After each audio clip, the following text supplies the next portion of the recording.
दुनिया के इतिहास में सबसे बड़े साम्राज्यों में से एक रहा है रोमन साम्राज्य। इस एम्पायर में एक बहुत बड़ा रोल रहा है ईसाई धर्म का। अक्सर वेटिकन सिटी की भव्यता, ऊंचे ऊंचे चर्च देखकर लगता है कि रोमन एम्पायर हमेशा से ईसाई ही रहा होगा।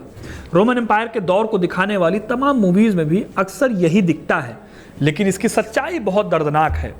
दुनिया का वही सबसे ताकतवर साम्राज्य जो एक धर्म को मिटाना चाहता था, वो आखिर में उसी धर्म के आगे झुक गया। 300 सालों तक जिन लोगों को जिंदा जलाया गया, वही लोग एक दिन रोम के शासक बन गए। आज से लगभग 2000 साल पहले रोमन एम्पायर के एक शहर जेरूसलम में एक ऐसी घटना हुई जिसने यूरोप के इतिहास को बदल दिया। एक मामूली से बढ़ई को लकड़ी के क्रूस पर कीलों से ठोक कर मार दिया गया। इस आदमी का जुर्म यह था कि रोमन लोगों के बीच कुछ नए धार्मिक और सामाजिक विचारों का प्रचार कर रहा था। यह आदमी कोई और नहीं, खुद यीशु थे, जो ईसाई धर्म का प्रसार कर रहे थे। रोमन एम्पायर के लिए तब यह बड़ी घटना नहीं थी, क्योंकि रोमनों के लिए ईसाईयत कोई धर्म नहीं बल्कि एक घिनौने अंधविश्वास वाला कल्ट था जो राजद्रोह कर रहा था। उनके लिए क्रॉस कोई पवित्र चिन्ह नहीं था, बल्कि दहशत का वो औजार था जिस पर लटका कर वो साम्राज्य के दुश्मनों को तड़पा तड़पा कर मार देते थे।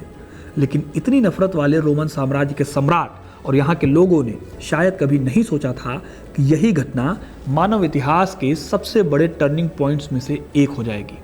जो ईसाई धर्म एक राजद्रोह लग रहा था, वही ईसाई धर्म आगे चलकर राजधर्म बन जाएगा। रोम के ईसाई बनने की कहानी कुछ ऐसी ही टेढ़ी मेढ़ी संघर्षों और उत्पीड़नों से भरी हुई है। आज मैं आपको बताऊंगा कि आखिर कैसे रोम में ईसाई धर्म फैला, रोमन एम्पायर का शुरुआती धर्म कौन सा था, क्यों उस धर्म को छोड़कर ईसाई धर्म अपनाया गया, और आखिर क्या हुआ था ऐसा जिसने रोमन एम्पायर की पूरी सोच को बदल दिया। क्या ये कोई धार्मिक ज़रूरत थी या फिर कोई मजबूरी? सब जानेंगे इस वीडियो में, तो वीडियो को पूरा देखिएगा, क्योंकि अपना इतिहास नहीं जानोगे तो खुद को कैसे पहचानोगे। पहली सदी का रोमन एम्पायर बहुत ही अलग हुआ करता था। यहाँ ना बराबरी का ऐसा कॉन्सेप्ट था और ना ही आज़ादी का। एक ऐसा समाज था जहाँ पैसे की धौंस चलती थी। रोमन सोसाइटी क्रूर और सख्त हायरार्की को फॉलो करती थी। ताकत कुछ मुट्ठी भर अमीर मर्दों के हाथों में थी और समाज का बहुत बड़ा हिस्सा दासों और गुलामों का था। इन गुलामों की कोई कीमत नहीं थी। ईसाई धर्म के आने से पहले रोम पैगन धर्मों को मानता था। यहाँ जुपिटर, जूनो और मिनर्वा जैसे देवताओं की पूजा होती थी। हर देवी देवता का अपना अलग महत्व था और हर एरिया के लिए अलग देवता माने जाते थे। लोग बारिश, युद्ध, फसल, परिवार, शादी, बुद्धि और सेफ्टी जैसे हर काम के लिए अलग अलग देवताओं की शरण लेते थे। लोग मानते थे कि अगर देवताओं को खुश रखा जाए तो स्टेट मजबूत रहेगा, सेना जीतेगी और साम्राज्य फलता फूलता रहेगा। इसीलिए मंदिरों में पूजा, बलि और कई अलग अलग रिलीजियस अनुष्ठान आए दिन होते थे। लेकिन ध्यान देने वाली बात है कि रोमन धर्म बहुत हद तक सत्ता के साथ जुड़ा हुआ था। जो लोग अमीर, ताकतवर और राजा के वर्ग से थे, वही धार्मिक व्यवस्था पर भी सबसे ज़्यादा कंट्रोल रखते थे। धर्म का इस्तेमाल अक्सर सिस्टम को बनाए रखने, डर पैदा करने और सत्ता के वैलिडेशन या राजा के कामों को सही ठहराने के लिए भी होता था। इसीलिए रोम का धार्मिक जीवन भले ही दिखने में भव्य था, लेकिन वो इंसानों के लिए समानता या आज़ादी देने वाला धर्म नहीं था। ऐसे माहौल में जब ईसाई धर्म आया तो उसने एक बिल्कुल अलग मैसेज दिया। ईसाई धर्म ने कहा कि सभी इंसान परमात्मा की नज़र में बराबर हैं। अमीर हो या गरीब, मालिक हो या दास, सबके लिए मुक्ति का एक ही रास्ता है। यही वजह है कि शुरुआती दौर में रोम के शासकों को ईसाई धर्म संदेह की नज़र से दिखा, क्योंकि ये धर्म केवल पूजा पाठ नहीं बल्कि उस पुरानी सोशल सिस्टम को चैलेंज कर रहा था जिस पर पूरा रोमन एम्पायर, रोमन समाज टिका हुआ था। यही वजह है कि रोमन्स ने ईसाइयों को खूब टॉर्चर भी किया। रोमन सम्राट नीरो के दौर में ईसाइयों को जानवरों की खाल पहनाकर कुत्तों से नचवाया गया। रात के अंधेरे में नीरो के बगीचों को रोशन करने के लिए उन्हें जिंदा जला दिया गया। इन लोगों को खूंखार जानवरों के सामने लड़ने के लिए डाल दिया जाता था। 303 ईस्वी में सम्राट डायक्लेशियन के दौर में ईसाइयों के चर्च तोड़ दिए गए और उनके धर्म ग्रंथ जला दिए गए, लेकिन वो ईसाई धर्म के उदय को रोक नहीं सके। वैसे सच तो ये है कि ईसाई धर्म की नींव इन सब के बहुत पहले पड़ चुकी थी। हुआ ये कि यहूदी धर्म, जो कि उस समय का बहुत बड़ा धर्म था, उसमें बड़े बदलाव हो रहे थे। 6ठी सदी ईसा पूर्व से लेकर 70 ईस्वी तक का टाइम यहूदियों के लिए बदलाव का दौर था। बेबीलोन द्वारा यहूदियों को भगाए जाने के बाद लंबे समय के बाद जब यहूदी यरूशलेम लौटे तो उन्होंने अपने धर्म को मंदिर से ज़्यादा किताबों और शास्त्रों के जरिए समझना शुरू किया। लेकिन इसी बीच सिकंदर ने मिडिल ईस्ट को जीत लिया और यहाँ पर एंट्री होती है ग्रीक लैंग्वेज और ग्रीक फिलॉसफी की। सिकंदर की जीत ने यहूदियों को एक नए ग्रीक विचारों से मिलाया। यहाँ से यहूदी धर्म बदला और हेलेनिस्टिक यहूदी धर्म कहलाया। यहूदियों ने भी आम लोगों की भाषा में अपने धर्म ग्रंथ लिखे, जिससे कि यहूदी विचार बड़े पैमाने पर आम लोगों तक पहुंच गए। आगे चलकर इन्हीं विचारों के बीच से ईसाई धर्म भी निकलने वाला था। करीब 30 ईस्वी में जीसस क्राइस्ट के फॉलोअर्स ने क्राइस्ट को मसीहा माना। हालांकि इस टाइम तक ईसाई धर्म का उदय नहीं हुआ था, क्योंकि ये जो फॉलोअर्स थे ये भी खुद को यहूदी धर्म का ही हिस्सा समझते थे। लेकिन जब ईसा मसीह को सूली पर लटका दिया गया तो ईसाई धर्म अपनाने वाले लोगों की संख्या बढ़ने लगी। लगभग 48 से 50 ईस्वी के बीच काउंसिल ऑफ जेरूसलम नाम की एक बैठक हुई। इस पर शुरुआती ईसाई नेताओं ने मिलकर फैसला लिया कि जो लोग इस नए रास्ते पर आना चाहते हैं उन्हें यहूदी धर्म के सारे सख्त नियम मानने की ज़रूरत नहीं है। नए लोगों के लिए बस कुछ ज़रूरी नियम रखे गए, जैसे मूर्ति पूजा से दूर रहना, खून का सेवन ना करना और गलत आचरण से बचना। इस एक फैसले ने सब कुछ बदल दिया। अब ये रास्ता सिर्फ यहूदियों तक लिमिटेड नहीं रहा, बल्कि आम लोगों के लिए भी खुल गया। यही वो मौका था जब रोम में एक छोटा सा ग्रुप धीरे धीरे एक बड़े आंदोलन में बदलने लगा। इस आंदोलन को लीड करने का काम किया पॉल द एपोस्टल ने। पॉल ने करीब 30 साल तक अलग अलग शहरों में घूम घूम कर ईसा मसीह के विचारों को फैलाया। उन्होंने ग्रीक और रोमन लोगों की भाषा में बात की। उन्हें बताया कि ये रास्ता सिर्फ यहूदियों के लिए नहीं बल्कि हर एक इंसान के लिए है। पॉल का मैसेज बहुत सिंपल था। ईश्वर की नज़र में सब बराबर हैं, ना कोई यहूदी ना कोई गैर यहूदी, ना कोई मालिक ना गुलाम, ना कोई बड़ा ना कोई छोटा। आज ये बात हमें आम लग सकती है, लेकिन उस समय रोमन समाज में बहुत बड़ी और ख़तरनाक सोच थी। इस सोच को आगे बढ़ाने में रोम की वो सड़कें बहुत काम आई जो ट्रेड और आर्मी के मूवमेंट के लिए बनाई गई थी। कुछ एस्टिमेट बताते हैं कि ईसाई धर्म का प्रसार हर 10 साल में लगभग 40% के रेट से हुआ। 40 ईस्वी में जो लोग सिर्फ 1000 थे वो 300 ईस्वी तक पहुँचते पहुँचते लाखों में हो गए थे। लेकिन सवाल है कि लोग इस धर्म से जुड़ क्यों रहे थे?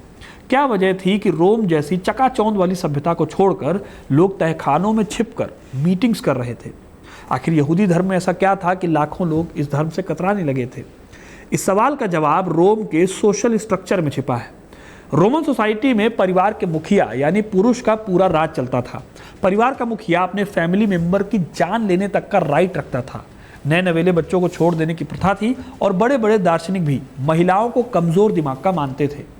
ऐसे में जब एक नई फिलॉसफी आई जो कह रही थी कि ईश्वर की नज़र में औरत और मर्द बराबर है, तो इसने महिलाओं को बहुत बड़ा सम्मान दिया।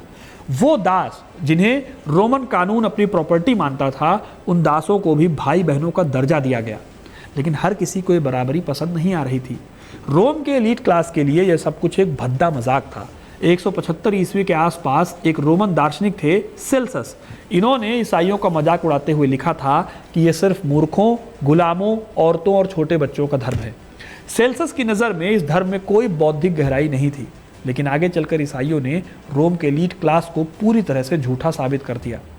165 ईस्वी में एंटोनिन में प्लेग फैला और फिर 249 ईस्वी में साइप्रिनियन प्लेग फैला। ये ऐसे दौर थे जब सड़कें लाशों से पटी हुई थी। अमीर लोग, डॉक्टर और यहाँ तक कि परिवार के अपने लोग भी अपनों को मरने के लिए छोड़कर भाग रहे थे। ऐसे खौफनाक वक्त में ईसाइयों ने अपनी जान की परवाह किए बिना बीमारों की देखभाल की, चाहे वो अपने हों या फिर अजनबी हो। ईसाइयों ने दफन के लिए समितियां बनाई। यहाँ खून के रिश्ते ना होने के बावजूद लोगों को एक फैमिली की तरह सम्मान से दफनाया जाता था। जब किसी शहर में अकाल पड़ता तो दूसरे शहरों के ईसाई चंदा इकट्ठा करते और वहाँ पर पैसे भेजते। ये पुरानी प्राचीन दुनिया का एक ऐसा सोशल सपोर्ट सिस्टम था जिसका मुकाबला रोमन सरकार के लिए भी चैलेंज बन गया था। जैसे जैसे इस मूवमेंट की ताकत बढ़ी, रोमन सत्ता भी घबराने लगी और यहीं से शुरू हुआ ऐसा एक्सप्लॉयटेशन जो कई दशकों तक अलग अलग दौर में चलता रहा। अगर आपको लग रहा है कि एक्सप्लॉयटेशन सिर्फ कुछ बुरे रोमन्स की क्रूरता थी, तो ऐसा नहीं था। एक रोमन ऑफिसर की नज़र से अगर आप इसे देखें तो कहानी थोड़ी अलग दिखेगी। रोम के लिए उनके लोगों का धर्म और उनका देश एक ही चीज़ थी, ये दोनों अलग अलग नहीं थे। सम्राट को भगवान मानना देशभक्ति होती थी, वहीं ईसाइयों का ही एक ईश्वर को मानने का सिद्धांत रोम के लोगों को कई काम करने से रोक देता था, जैसे कि रोम के त्योहारों और अनुष्ठानों में भाग लेना। धीरे धीरे समाज में ईसाइयों के खिलाफ खतरनाक अफवाहें फैलाई गई।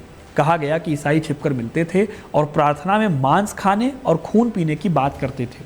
ये अपने आप में एक आध्यात्मिक कहानियाँ थी, लेकिन रोमनों ने इसे सच में नरभक्षण समझ लिया। वो एक दूसरे को भाई बहन कहते थे, जिससे व्यभिचार की अफवाहें फैली। इन गलत फहमियों ने समाज में उनके खिलाफ एक गहरा जहर भर दिया। इसके चलते रोम के नए नवेले ईसाइयों का एक्सप्लॉयटेशन भी शुरू हुआ। इस एक्सप्लॉयटेशन का बड़ा दौर 64 ईस्वी में रोमन सम्राट नीरो के टाइम पर आया। जब रोम में भयानक आग लगी तो नीरो ने अपनी नाकामी छिपाने के लिए ईसाइयों को बलि का बकरा बनाया। टैसिसस जैसे हिस्टोरियंस के सोर्सेज बताते हैं कि ईसाइयों को जानवरों की खाल पहनाकर कुत्तों से नचवाया गया, सूली पर चढ़ाया गया और रात के अंधेरे में नीरो के बगीचों को रोशन करने के लिए उन्हें जिंदा जला दिया गया। हालांकि कुछ इतिहासकार इसे एग्जैजरेशन मानते हैं, लेकिन यही वो दौर था जब पीटर और पॉल जैसे बड़े बड़े ईसाई नेताओं को मार दिया गया। ये सिलसिला कई दशकों तक चलता रहा। 250 ईस्वी में सम्राट डेसियस ने आदेश दिया कि हर नागरिक को रोमन देवताओं को बलिदान चढ़ाना होगा। जो मना करता था उसे मार डाला जाता था। जाहिर है कि इसका निशाना ईसाई बनने वाले थे जो बलि के खिलाफ थे। लेकिन इन सबके बीच एक भयानक दौर आता है 303 ईस्वी में। सम्राट डायक्लेशियन के टाइम पर ईसाइयों के चर्च तोड़ दिए गए और उनके धर्म ग्रंथ जला दिए गए। रिजल्ट ये हुआ कि जल्दी ही सम्राट के टॉर्चर ने लोगों के मन में ईसाइयों के लिए हमदर्दी पैदा कर दी। चौथी सदी आते आते एक ऐसी लड़ाई हुई जिसने रोमन इतिहास में धर्म को हमेशा के लिए बदल दिया। ये साल था 312 ईस्वी। रोमन सम्राट की गद्दी पाने के लिए एक बड़ा युद्ध होने वाला था। ये लड़ाई थी मिल्वियन ब्रिज की लड़ाई। जंग से ठीक पहले यूसेबियस जैसे सोर्सेस के अनुसार कॉन्स्टेंटाइन को आसमान में एक चिन्ह दिखाई दिया और एक मैसेज मिला, इस चिन्ह के साथ विजय प्राप्त करो। कॉन्स्टेंटाइन ने युद्ध जीता और वो रोम के निर्विवाद सम्राट बन गए। अगले ही साल 313 ईस्वी में कॉन्स्टेंटाइन ने मिलान का आदेश जारी किया। रातों रात ईसाइयों पर होने वाला अत्याचार गैर कानूनी हो गया। उनकी जब्त की गई संपत्तियां लौटा दी गई और उन्हें पूरी धार्मिक आज़ादी मिल गई।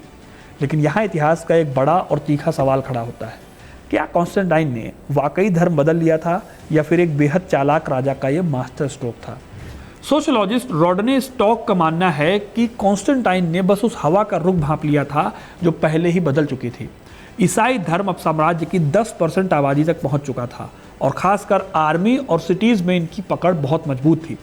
कॉन्स्टेंटाइन ने एक ऐसे आंदोलन को अपनाया जो उस समय तेजी से फैलता हुआ एक बड़ा पब्लिक मूवमेंट बन चुका था।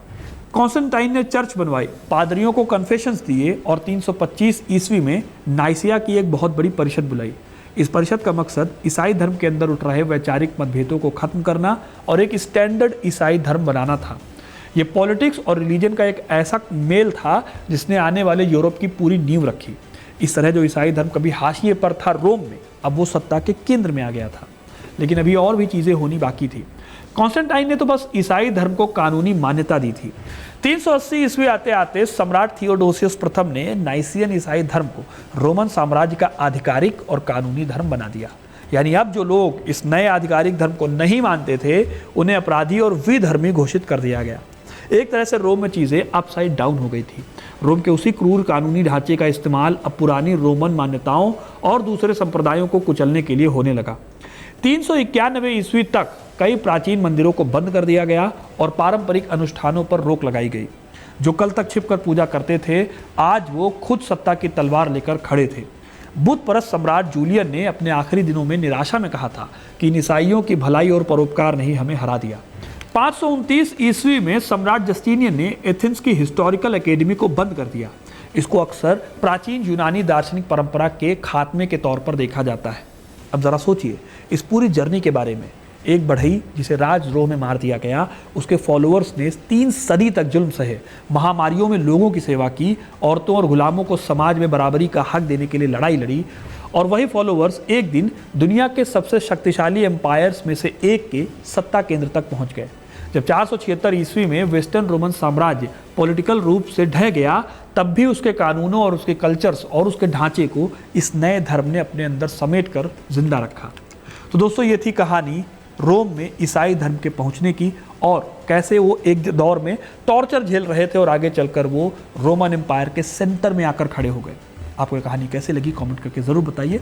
वीडियो को लाइक और शेयर करना ना भूलें और इस इंटरेस्टिंग कहानियों के लिए, इतिहास से जुड़े रहने के लिए हिस्ट्री कनेक्ट को सब्सक्राइब करना ना भूलें। धन्यवाद।